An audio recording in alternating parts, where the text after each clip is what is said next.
Hello नमस्कार। तर ह्या व्हिडिओमध्ये मी तुम्हाला तुमच्याबरोबर शेअर करणार आहे मी इथं जास्वंदी फुलापासून कशाप्रकारे घरीच इथं हेअर ऑइल बनवलेलं आहे।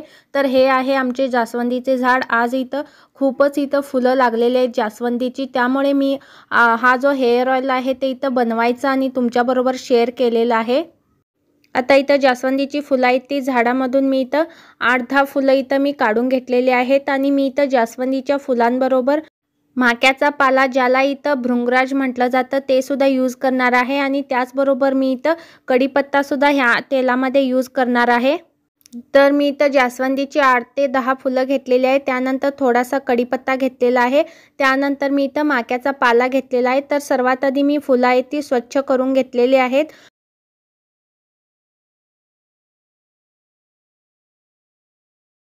इथं कढीपत्ता आहे तो सुद्धा मी इथं स्वच्छ धुवून घेतलेला आहे। त्यानंतर माक्याचा पाला आहे तो मी डायरेक्टली तेलामध्येच वापरणार आहे। माक्याचं झाड आहे ते अशा प्रकारे असतं, तुम्हाला ओळखण्यासाठी सुद्धा ह्याचे जे पान आहे ते तुम्ही इथं तोडून त्याचा जो रस आहे तुम्ही बोटांवरती चोळला असता तर माक्याचा पालाचा जो रस आहे तो थोड्या वेळाने इथं काळपट दिसू लागतो।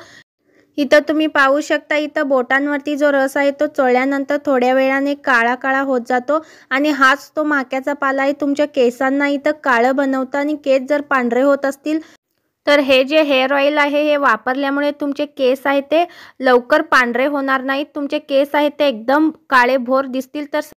तर इथं सर्वात आधी मी इथं पॅराशूटचं जे कोकोनट हेअर ऑइल आहे ते इथं वापरलेलं आहे।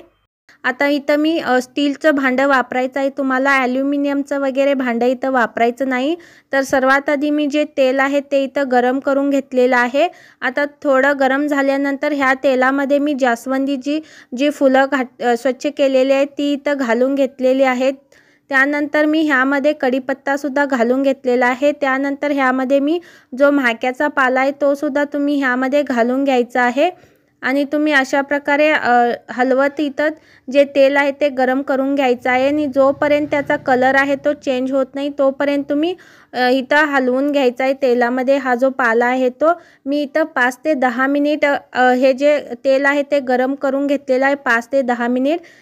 तुम्हाला इथं हवं असेल तर तुम्ही इथं तेलाचे जे प्रमाण आहे ते सुद्धा तुम्ही इथं वाढवू शकता, पण ऑलरेडी माझ्याकडे खूप असे घरीच हर्बल हेअर ऑइल आहे ते मी घरी बनवलेले ते सुद्धा आहेत, म्हणून मी इथं थोडंच इथं हेअर ऑइल बनवलेलं आहे।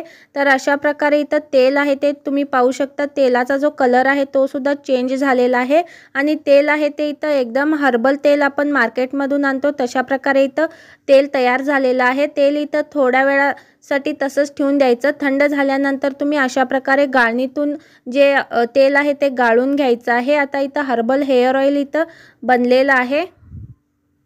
हे जे ऑइल आहे ते तुम्ही इथं जास्त प्रमाणात बनवून इथं 3 ते 4 महिने जरी यूज केला तरी सुद्धा चालतं।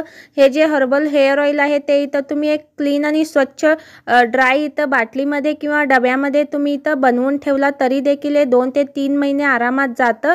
त्यानंतर हे तेल आहे ते मी इथं माझ्या संपूर्ण केसांच्या मुळाशी मी अप्लाय करून घेत आहे। त्याच्यासाठी मी इथं तेलामध्ये एक छोटासा बॉल घ्यायचा आहे कॉटनचा। सर्वात आधी तुम्ही जे तेल आहे तुमच्या संपूर्ण केसांवरती व्यवस्थित लावून घ्यायचं आहे। त्यानंतर तुम्ही बोटाने, तुमच्या हाताच्या बोटाने तुमच्या संपूर्ण केसांना केसांवरती तुम्ही मसाज देऊन घ्यायचा आहे। हलक्या हाताने तुम्ही छान असं तुमच्या केसांना मसाज द्यायचा आहे, जेणेकरून तुमच्या केसांमध्ये ब्लड सर्क्युलेशन चांगलं होईल आणि जिथं जिथं तुमचे पातळ केस आहेत तिथं सुद्धा हे जे हेअर ऑइल आहे ते अप्लाय करून तुम्ही मसाज करून घ्यायचं आहे। काहीच दिवसामध्ये तुम्हाला इथं हेअर ग्रोथ सुद्धा झालेली दिसेल। तुम्हाला जर तुमचे केस आहेत ते पुढच्या बाजूला किंवा कुठं जरी इथं पातळ झालेले असेल त्या ठिकाणी हे जे हेअर ऑइल आहे ते अप्लाय करून पहा, तुम्हाला 2-3 महिन्यामध्ये ह्या तेलाचा इथं फरक जाणवेल। हे जे तेल आहे तुम्ही इथं आठवड्यातून 2 वेळा किंवा तुम्ही आठवड्यातून एकदा जरी वापरला तर नक्कीच तुमचे हेअर ग्रोथ वाढण्यासाठी मदत करेल। जर हा व्हिडिओ आवडला असेल तर नक्कीच लाईक आणि सबस्क्राईब करायला विसरू नका। त्यानंतर तुम्ही केस आहे ते अर्ध्या तासासाठी तसंच ठेवा, त्यानंतर केस धुवून घ्या।